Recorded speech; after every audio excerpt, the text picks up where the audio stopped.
Hello guys, ഇന്നത്തെ Sunday ആയതുകൊണ്ട് നേരം വൈകിട്ടാണ് കേട്ടോ എണീറ്റത്. അതുകൊണ്ട് തന്നെ ഞാൻ ചായക്കടിക്കുള്ള വേഗം കാര്യങ്ങളൊക്കെ ആദ്യം സെറ്റാക്കി വെച്ചു കൂട്ടാ. ചായക്കടിക്കുന്നത് ഞാൻ ഗോതമ്പ് ദോശയ്ക്കുള്ളത് അരച്ചു വെച്ചു കൂട്ടാ. പിന്നെ അതേ പഴം പുഴുങ്ങി വെച്ചിട്ടുമുണ്ട്. പിന്നെ ഇന്നലത്തെ സാമ്പാറും ഉണ്ട് കേട്ടോ. അപ്പം ഇന്ന് ചായക്കടി അങ്ങനെ പോട്ടെ എന്ന് വിചാരിച്ചു. അച്ഛൻ ഇന്നലെ തന്നെ ചിക്കൻ വാങ്ങിച്ചു കൊണ്ടുവന്നിട്ടുണ്ടായിരുന്നു കേട്ടോ. അപ്പം ഞാൻ ചിക്കൻ കഴുകി വൃത്തിയാക്കി ഫ്രിഡ്ജിൽ വെച്ചിരുന്നു. അപ്പം അതൊക്കെ പുറത്തേക്ക് എടുത്ത് വെച്ചു. പിന്നെ അതിലേക്കുള്ള കഷ്ണങ്ങളൊക്കെ അതേ വേഗം അരിഞ്ഞെടുക്കുകയാണ്. കളി സബോള ഉരുളക്കിഴങ്ങൊക്കെ അരിഞ്ഞെടുത്തതിന് ശേഷം ഞാൻ അതിലേക്കുള്ള പച്ചമുളകും അതുപോലെ തന്നെ ഒരു കഷ്ണം ഇഞ്ചിയും പിന്നെ വെളുത്തുള്ളിയും നന്നാക്കി എടുക്കുന്നുണ്ട് കേട്ടാ. അച്ഛനും വലിയച്ഛനും അമ്മയ്ക്കും എല്ലാവർക്കും ഗ്രേവി ഭയങ്കര ഇഷ്ടമാണ് കേട്ടോ. എനിക്കും ഇഷ്ടമാണ് കേട്ടാ. അതുകൊണ്ട് തന്നെ ഇവിടെ സവോളയൊക്കെ നന്നായിട്ട് ഇടും കേട്ടാ. അതിനുശേഷം ഞാൻ വേഗം പോയി ഇതേ മിറ്റടിക്കാനായിട്ട് നിന്നത്. വൈകിട്ട് എണിക്കുമ്പോഴേക്കും മിറ്റടിയൊക്കെ കഴിക്കാമെന്ന് വിചാരിച്ചു.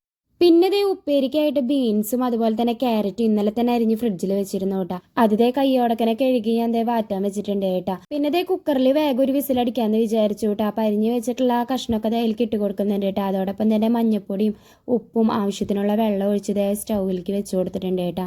അപ്പോഴേക്കും എനിക്ക് വിശക്കാനായിട്ട് തുടങ്ങിയിട്ടുണ്ടായിരുന്നു കേട്ടോ. അതിൻ്റെ ഇടയിൽ അച്ഛൻ ഉണ്ടാക്കി കൊടുത്തു കേട്ടോ. ഞാൻ അച്ഛൻ 8 മണിയൊക്കെ ആകുമ്പോഴേക്കും പോയി കേട്ടെന്നാൽ അടിക്കാനായിട്ട് കുറച്ച് കൂടുതലുണ്ട്, ഓണത്തിൻ്റെ സീസണല്ലേ. അപ്പോൾ അതുകൊണ്ട് വേഗം പോയി കേട്ടാ. പിന്നെ അമ്മയ്ക്കുള്ള ചായയും കൊടുത്തു. പിന്നെ വൈകിട്ട് എനിക്കുമ്പോഴേക്കും എൻ്റെ ചായ കൂടി കഴിക്കാമെന്ന് വിചാരിച്ചു. അങ്ങനെ ഗോതമ്പ് ദോശ ചുട്ടെടുക്കുകയാണ് കേട്ടാ.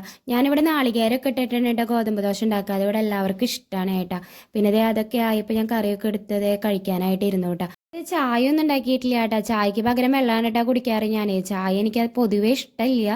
അത് ചെറുപ്പം മുതൽ അങ്ങനെ ശീലിച്ചതുകൊണ്ട് എന്താണെന്ന് എനിക്കറിയില്ല. പക്ഷെ എൻ്റെ അമ്മയൊക്കെ നന്നായി ചായ കുടിക്കും കേട്ടോ. വൈകിട്ടോട്ടിന് അങ്ങനെ തന്നെയാണ് കേട്ടാ. പാല് കുടിക്കും കേട്ടോ അവൻ. പക്ഷെ ചായ കൂടി അവൻ അങ്ങനെ നിർബന്ധമൊന്നുമില്ല. പിന്നെ എൻ്റെ മാമൻ്റെ വീട്ടിലേക്ക് പോകണം. അവിടുത്തെ കട്ടൻ ചായ അവന് സ്പെഷ്യലാണ്. അവിടെ നിന്ന് കട്ടൻ ചായ കുടിക്കും. അതൊരു സുലൈമാനി കട്ടൻ ചായ പോലെ. അങ്ങനെ പിന്നെ ചായ കൂടിയൊക്കെ കഴിഞ്ഞപ്പോൾ ഞാൻ ആ കുക്കറിൽ അരി വേവിക്കാനായിട്ട് വെച്ചു കേട്ടോ. അപ്പോഴേക്കും ബീൻസും ക്യാരറ്റൊക്കെ വേവിക്കാൻ വെച്ചതായിട്ടുണ്ടായിരുന്നു കേട്ടോ. അപ്പം ഞാനത് കാച്ചാൻ നിൽക്കുകയാണ് കേട്ടോ. ചെറുള്ളിയും വേപ്പിൻ്റെ ഇലയൊക്കെ ഇട്ട് കൊടുത്ത് അതൊന്നും ഗോൾഡൻ കളറായിട്ട് വരുമ്പോൾ അതിലേക്ക് മുളകും പൊടി ഇട്ട് കൊടുക്കുന്നുണ്ട് കേട്ടോ. അതിലേക്ക് പിന്നെ ഒരു പിടി നാളികേരം ഇട്ട് കൊടുക്കുന്നുണ്ട് കേട്ടോ. അത് നന്നായി ഒന്ന് മൂത്ത് വരുമ്പോൾ അതിലേക്ക് വേവിച്ച് വെച്ച ആ കഷ്ണങ്ങളൊക്കെ ഇട്ട് കൊടുക്കാം കേട്ടോ നമുക്ക്.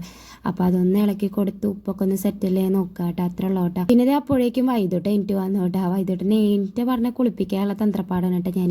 പിന്നെ കുട്ടിയുടെ ഇടയ്ക്ക് ചോദിക്കുന്നുണ്ട് കേട്ടോ, വീഡിയോ എടുക്കുന്നുണ്ട് അമ്മ എന്നൊക്കെ ചോദിക്കുന്നുണ്ട് കേട്ടോ. അപ്പോൾ പിന്നെ വേഗം കുളിക്കാനൊക്കെ ആയിട്ട് റെഡി ആയിട്ട് അങ്ങനെ അവനെ കൊണ്ട് നേരെ കുളിപ്പിച്ചു. അങ്ങനെ കുളിപ്പിക്കലൊക്കെ കഴിഞ്ഞു കേട്ടോ. കുളിപ്പിച്ച് ഡ്രസ്സൊക്കെ ഇട്ട് കൊടുക്കുകയാണ് കേട്ടോ. മേത്ത് ക്രീമാണ് കേട്ടോ പറ്റിയത്. പൗഡർ വൈദ്യുവിന് കുറേ നാളായിട്ട് യൂസ് ചെയ്യാറില്ല കേട്ടോ. ഭയങ്കര അലർജിയാണ് കേട്ടോ അവന്. പൗഡറിൻ്റെ സ്മെല്ലൊക്കെ കേട്ട് കഴിഞ്ഞാൽ നന്നായി തുമ്മാൻ തുടങ്ങും കേട്ടോ. അതുകൊണ്ട് ഞാൻ അതങ്ങനെ ഉപയോഗിക്കാറില്ല കേട്ടോ. പിന്നെ മുടിയൊക്കെ ഒന്ന് ചെയ്യെടുത്ത് കുറിയൊക്കെ വരച്ച് സുന്ദരിക്കുട്ടിയൊക്കെ അവിടെ ഇരുത്തിയിട്ടാ. അവൻ്റെ ഓണപരിപാടിയുടെ ഡാൻസ് ഇങ്ങനെ കാണാനായിട്ടാ ഫോണിൽ. അപ്പോൾ എനിക്ക് കാണിച്ചു തരാനായിട്ട് മൂപ്പരാൾ. അതിൻ്റെ ഇടയിൽ ഞാൻ അവൻ്റെ ചായക്കടിയും കൊടുക്കുന്നുണ്ട് കേട്ടോ. ഇത്രയുള്ള ഇന്നത്തെ വീഡിയോ ഇഷ്ടമായി ലൈക്ക് ചെയ്യുക, സബ്സ്ക്രൈബ് ചെയ്യുക.